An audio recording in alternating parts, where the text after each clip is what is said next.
Que sera, sera. Sister Wives, Season 1, Episode 8, The Special, originally aired November 1st, 2010, and John stole the slightly taller chair. So if you're thinking, why do they look a little different than normal? It's because this is how it actually is in life. I always tease that he's the same height as me, and he's not, but I don't know why I always feel like he's the same height as me. I guess I'm just used to looking up, so everyone that, like, I don't have to do this to seems my height. Maybe it's because you walk around like a Mack truck, just I do. butchering anything in sight. I do. I will fully check you if you get too close to me. I don't do it on purpose. I'm just like that my whole life. Like, women talk about how men don't get out of the way from them, out of the way when they're walking it to, like, screw it. I'm like, oh, that's not me. I will fully, like, boom someone. Not even realizing it's going to happen. Then I'm like, oh, I'm so sorry. And I think it comes off as... She's not. I think it comes off as passive-aggressive. This is The Special. It was filmed after the show premiered. So I don't know how many weeks after the show premiered, but they already had... The show had already aired or started to air. It happened 2 weeks after the last episode, which was the wedding episode. What's so special about it? But what? Oh. The special. Nothing. I would say that if you have forgotten the first season, I'd go watch this. It was done by a professional interviewer. I would put it like this. If you're not nauseous now, go back and watch it. You will be. Her name's Natalie. They're like, there's 4 wives, 16 kids. Are you a playboy, Cody? He's like, no, I consider myself more of a party boy with my 4 ladies. And I was like, oh, gosh. I didn't think something could be worse in that definition. And mostly it does kind of what we do. They talk about the season. And this starts the trend of what always annoyed me about the show for so long, which is they have this big stuff that happens during the season, and then in the tell-all, they kind of downplay it like, oh, it was all, which is what happens, which is the whole, at some point they show the dress thing, and they're like, oh, Christine was really mad, and then she's like, I was just working through my jealousy, blah, blah, blah. And Cody's like, oh, I was a big old doofus, da, da, da, da, da. And then they just gloss over it. When it was clearly a big deal, they don't talk to Janelle, they don't talk about Mary, and they make it sound like, oh, it was this non-issue. It was like when you stub your toe and you call someone an idiot because you hurt. It was nothing, but it clearly was something. Yeah, but it's like, let's not have it be interesting. I mean, yeah. Let's not talk about it. Let's not, because we wouldn't want to, And I like Christine. I like Christine a great deal. But I will say, so one of the things that I don't think I knew was it's always got to be the lady's fault. No. That's not where I'm going with this. I know, but... No, but what are we talking about? So Christine was like a spokesperson for their sect or group or whatever of fundamentalism. There's different ones. And she was like, I guess before she married Cody, she was like a youth leader, and she was fun and interesting and engaging, and she'd do a lot of like public, like PR and stuff. And that's really clear because she's always there with the quick answers. What was interesting is when we headed into this, I'm like, oh, this is going to be the one woman Robin show. Robin barely spoke, or they just cut out everything she said. I don't know what it is. My guess is the way this is filmed does not feel like the normal production team had any part of it. They went to New York to be filmed. They were all in New York. This definitely feels like they were kicked over to to like a big player network who dug into it a little bit more, because it didn't feel like it was nearly the PR go Browns show, because they talked a lot about the wives really struggled with Robin's courtship. Let's talk about that, as opposed to, and Robin barely spoke, and she only spoke when it was appropriate, which is very, very rare for the typical ones. So they talk about... Gotta give it to her there. Right off the bat, they ask Cody about how he's received, and he's like, he said something like, I know people expected that it's all about the patriarchy or something, and I'm like, yeah, I heard that recently from someone else, dude. I wonder who it was. It wasn't exactly like that, but yeah, that was the summation of... He's like, well, people just assume things like patriarchy and other stuff that he listed off. And it's like, okay. Yeah, I think handy to forget that one. I think you also assumed it was about patriarchy, Cody, as you mentioned 10 years later. And then one of the funniest lines in the whole thing was she was talking to them and she's like, I think we can all relate to your situation until you say, I'm leaving with one wife. And I was like, hold up, Natalie. I don't have a clue what you're talking about because I've never related to any part of this family. Like when they say stuff like, it's hard to raise kids. Yeah, I relate to that. But when they're like, it's all about jealousy. I'm like, nope, that's not.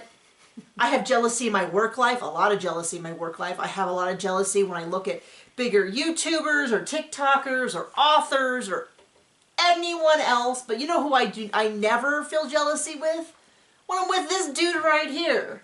Like, I don't look at other marriages and feel jealousy unless they're rich, in which case I can say, well, we can have the rich part. I'll take that part. Or a nice house or something like that.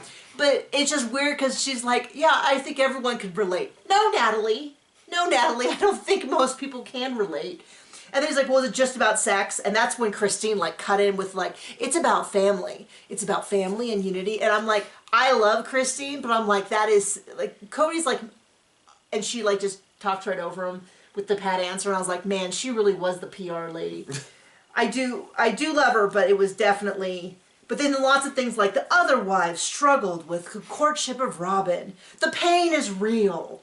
And they just keep going on and on about that. So that was kind of funny to me. Because not funny, but they had tried to downplay it the whole season. That like, yes, I have some jealousy, but it's very much within range and it's normal. And, it's all very normal and healthy. And then the interview was just like, yes, desperate women during a desperate time. Like, they didn't say that exactly, but it definitely had some like air to it of that. This is the first time, and it might be the only time that I remember this. I didn't even know it was ever said in the show, which is they talked about the fact that Janelle was married to Mary's brother for about a year and a half, and then 2 years later she married Cody. And Janelle was like, I don't know why everyone finds it so weird, but we just don't talk about it a lot because I don't want to talk about old failed marriages. But I didn't know that they ever discussed it on the show. I thought it was only discussed in the books. But I think, correct me if I'm wrong, this might be the only time in the show that they mention that. Or don't, because we don't care.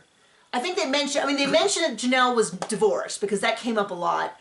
And it's come up, I shouldn't say it comes up a lot. It comes up more often than the fact that she was married to like, is this the same brother who gave Mary money for the B&B? Is that a different brother? I don't know. I guess we'll find out. Someone knows. But what was funny to me is she's like, I got divorced and then I was hanging around and I joined the faith. And then I was like, well, if I'm going to be a polygamist, I'll marry the nicest guy I know. And you about rolled off the couch because the way she said it was she was single, she got to know Cody. Cody was the nicest man she's ever met, and then when she decided she was gonna get married, she's like, oh, I might as well marry the nicest guy. She's like, I like fell in love with him, might as well marry the nicest guy I know.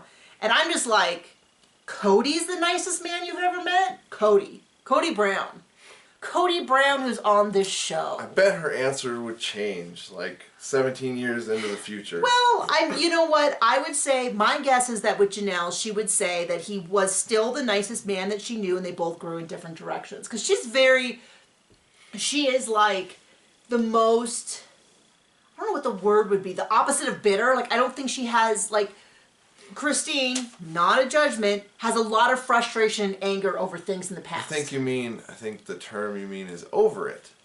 Yeah, she's definitely over it a bit. She's also just very much like, it doesn't matter what Robin has. Well, gosh, I don't even know how to say this. She just is chill. She's just this super low maintenance, chill woman who didn't want a lot, and Cody even fell short for that. I think now she would just say, yeah, I loved him, and he loved me back then, and we both moved in different directions, and I think we're heading in different directions, and I think we're happy. But yeah, she was definitely, and I was like, I don't remember thinking about married men when I was single. And my main thing when I was single and looking for a man was how he treated me in the dating process. Because, like, if I meet someone and they're like, here's the form to fill out for section 25321. I don't think, oh, there's a man who could bear, I would be happy to bear their children. Yeah, I wouldn't. So, but like when you're on a date and you're talking and he's like, so it's like weird to me because it's like a married man shouldn't behave that way to where I would have a sense of what it would be like to be in a relationship with him, right? And so it's just when she's like, well, he's the nicest guy I know. I don't know. The whole thing was very foreign to me because it was very much like there's two worlds. When I was single, it was single people. And now I'm married and I can see that single world like far away with binoculars, but I'm not really paying any attention to it. It's just weird when she's like, I decided I'm marrying the nicest man I knew. And it's like, Cody Brown? Okay. Then she says, well, how are you working on this? How are you guys financially making this work? I spit everywhere. To probably see it catch the light. And she's like, you really seem to be making it work. And Christine's like, well, thanks for saying you think we're making it work. And she's like, Cody, how do you afford a sports card? It's like, well, it was 5 years old when I bought it. It's like 7 or something. No, it was like, well, it's 10 years old. It was 5 years when I bought it. No, 7 years. Wait, 3 years? 3 years ago I bought it. It was 7 years old. I'm like, none of this is changing the fact that it's completely impractical. Oh, he's only got a family of what? 16 kids. 4 kids. wives and 16 kids? Yeah. And they're always complaining about how many cars they have to bring because he's got to bring his little sports car. Well, it's good for dates. I don't know. How about food for your children? You know what I mean? Like, I'm going to making sure that all your kids, maybe they can afford health insurance and they're not having their appendix cut out in a back clinic that they have to pay out the roof for a year. Maybe just get health insurance. But it helps him get his pencil wet. Well, I'm a businessman. Oh, gosh. So anyway, there's all that. He talks about like... Well, I mean, he is... he's Robin's best client, right? Yeah. So, yeah, I don't think either of that. I don't think any of that pays very well. Then they ask about health insurance, and Cody's employee is like, it was all very vague. He's like, well, he's been very generous, but when I started, I didn't put all of the kids on health insurance. I was like, well, which ones did you love enough to give health insurance to? And they're like, well, Maddie had to have her appendix moved. She didn't make the cut. And it cost a year's wages, and all I'm thinking is, he's like, well, I'm not going to do anything from fear again. And I thought, well, what about stupidity? Because you're going to do a lot of things from stupidity for the next 17 seasons. And all I'm thinking is, maybe if you paid for health insurance or even gotten the kids onto some kind of free thing, they have some way to be covered, a religious medical sharing program, a sock full of pennies, anything would have been better. Because the redeeming quality here is he talks about how if a wife left, he would do anything in his power, up to and including buying them the house next door to make sure the kids get along and be next to the kids and help the children with the integration of the family. And that's remained true all this time also. Yeah, they have this whole big thing at the end about the gossip rag saying that people are leaving and that, you know, if they wanted to leave, he would, and he would support them and get them I'd get another job, so I'd get a house next door. We've seen it in action. And I'm like, you haven't even gotten a job to get your existing children health insurance now. Like, what are you talking about, buddy? Then they talk about the bombshell of the season, which I thought was going to include the kiss when Christine was giving birth, but it was just about the dress. And that's when she's like, I was just working through. Well, he was like, I'm a big doofus and we don't want to see this anymore. And then she was like, Christine's like, well, I was working through some jealousy, blah, blah, blah. And I'm just like, boring, no one cares. It's got to be her fault. It can't be Cody's fault already. Yeah. Can't be. And he thought it would be a cute story and the big walkout. And then she's just like, well, you know, blah, blah, blah. He's so great. He's such a great husband. And I'm like, I don't want this guy. Agree to disagree. Disagree to disagree. And it's disagreeable. You're not getting me in this boat, this Cody boat, in any way, shape, or form. He doesn't seem like that great of a husband. It's got a huge hole in it. Come on, let's go. It's got 4 big holes in it. It's really deep right here. I'm like, and then they talk about how when they got proposed, they showed a scene from the season. I kind of wondered when he got proposed to Robin, But they said, you know, and then when he got proposed, and they showed the scene from when they went to like a Mexican restaurant and he gave her a twist tie with a ring.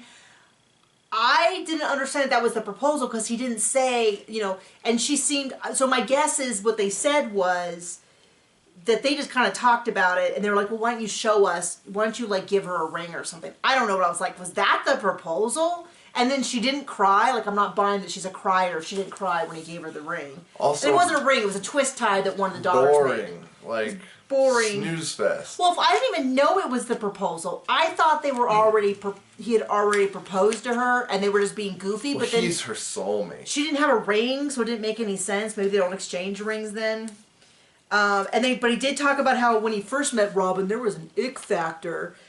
And then Janelle corrects him, like, there's a lot of people who've been divorced. So I guess the X factor was about her being divorced with kids. But I don't fully buy that. I think that was a convenient story. So I think he was trying to downplay that he, like, after 16 years. That he was just into it for his pencil wet. That he got, by the way, some people are saying that you keep saying that. I know, and other people say that they love it. So. Oh, I see. So you already know about the controversy and you're digging in your feet. Your heels. Yes. Okay. Well, what am I gonna do? No, I think he kind of made that up because I think he was trying to make it not look like he's having a midlife crisis, getting a slightly younger woman and to a terribly inconvenient sports car and the whole thing. And so he kind of is like, well, you know, was like, I don't think so, and Mary really pushed me into this or something like that. They go into a whole big thing about how great Robin's kids are fitting in, which, I mean, my big thing is now he's talking and how none of them get along and how they were shunned from the beginning. But here in the first season, they're talking about how the girls love it and about how Dayton's doing amazing.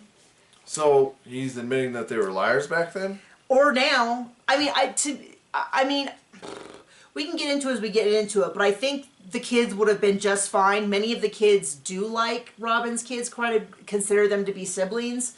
But I think Robin has always, like, nothing will ever be enough for her, and she sees every slight as, like, the end of the world. They do describe Dayton as having Asperger's. I'll just share this, which is Asperger's is not a term that modern medicine is using. It was considered to be just everyone has autism spectrum disorder. Is that right? Autism spectrum, I think it's disorder. But Asperger's was originally sort of like, they said like, oh, the Asperger's that are smart are the autistic kids who are smart are going to be Asperger's. It was by like doctor, you can go look it up, but they've decided like, hey, maybe that's not the best way. Like, he named it after himself. He's like, oh, if they're really smart like me, then they don't have autism, they have Asperger's. And now they decide like, hey, maybe it's just narcissism. Yeah, maybe this isn't how we should define things. So now everyone just is on the autistic spectrum. I'm just mentioning it. You don't have to agree or disagree. A lot of people I encounter still use the term because that's what they were told when they were diagnosed. It's just not used anymore. So I just thought I would share that. And I also think it's really interesting. Well, I shouldn't say it's interesting. Actually, kind of inappropriate. Is it surprising for the? Well, what I was going to say is that none of us know his medical diagnosis and his therapy. And I see a lot of people making assumptions about whether he could or couldn't live on his own. A lot of people with autism. I mean, one of my best friends just found out like 2 months ago. Her son had a diagnosis and the therapist was like, you know, he's like a teenager, was like, you know, have you ever considered being diagnosed? And she's like, what? Why? And he's like, well, just a hunch. And so she went in, she's my age, she went in and she's like, I really felt like I nailed it. And he was going to say, no autism, nothing at all. And instead they were like, oh, huh, yeah, I think maybe we should do the rest of the testing. So a ton of people who have autism are incredibly highly proficient, intelligent, wonderful people who also have some struggles that may or may not be exhibited in behavior. I don't know Dayton's diagnosis. I don't know his situation. Well, he probably had insurance. Well, probably when he got diagnosed. Well, maybe not because, I don't know. But favorite my point wife, is, favorite kid. All I'm going to say is that I can't, I think when people discuss it, we have to say I couldn't possibly know. I couldn't possibly know. There's no way to know whether or not he could, like, have gone off to school on his own. But I will tell you one thing I do know, which is I don't think Robin believes that he could go off to school on his own and be fine. I guess it's unknowable. Yeah. So anyway, there's that. They asked Cody. There's this whole big weird thing at the end where they were like, Cody, do you just feel... the end is whole big and weird. No, where they're nothing like... else. Where they're like, Cody is... you know, do you feel like you're like people know you? And he's like, no one knows me. No one gets me. I'm an enigma. I'm an enigma. And we're like, okay, you're not that deep, buddy. He's the Riddler. Where's Batman? He found like a little sect of his existing religion that allows him to get many wives and kids as he wants. I was going to say as much tail. Yeah, I mean that too, as he wants and be the center of attention, and he went for it. It's not that deep. It's really not. Knowledge about how makes you a better person. A lot of things that are unhealthy can make you a better person. I mean, there's a lot of things. I know some recovered drug addicts. They're better people for it. Yeah, but... Wouldn't wish that on anyone. No, I mean, yeah, you can come through anything and become a better person for it. Doesn't mean it's a great idea to begin with. Right. We find that Mary was fired. The Lehigh police are investigating. Yeah, there's this whole big thing at the end. Where they're not investigating why she was fired. No, sorry. She was fired because it came out that she was, because the show came out and she kind of said, is it because of the lifestyle? Is it because of the TV show? Is it both? It was probably both. It was probably just like, I think she was kind of working with at-risk kids, and maybe they thought like somebody with an incredibly public paparazzi style lifestyle is not great for kids that are already dealing with a lot of stuff. They don't need to deal with your drama too, Mary. I don't know. I have no idea what she did. I have no idea if she was good or bad at it, but she was fired. And then separately, period, full stop. They asked the Lehigh police, and they're like, well, you know, we're doing an investigation. I've heard in retrospect that the whole they have to leave the state because Cody's going to be arrested thing was way, way blown out of, I know, right? He would embellish something? To either justify the move faster or to create drama for the TV show, because he's a chaos monster who always likes everybody to be off balance, because Robin's family lives in Vegas, or her father lives in Vegas. They want to be closer to him. I've also heard that it was unconnected, but that's why they ended up in Vegas, was because of Robin. It sure does seem convenient that the last 2 times they've moved, it's ended up being really convenient for Robin's family. Well, I mean, although I think it's not like she got over $1 million house this last time. Yeah. Not that $1 million houses are bad, but, you know, maybe the kids should have health insurance and stuff. Well, they're not... Right. They've never really fit in. Yeah.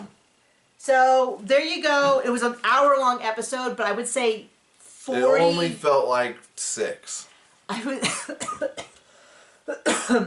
would 6 hours or 6 minutes. 6 hours.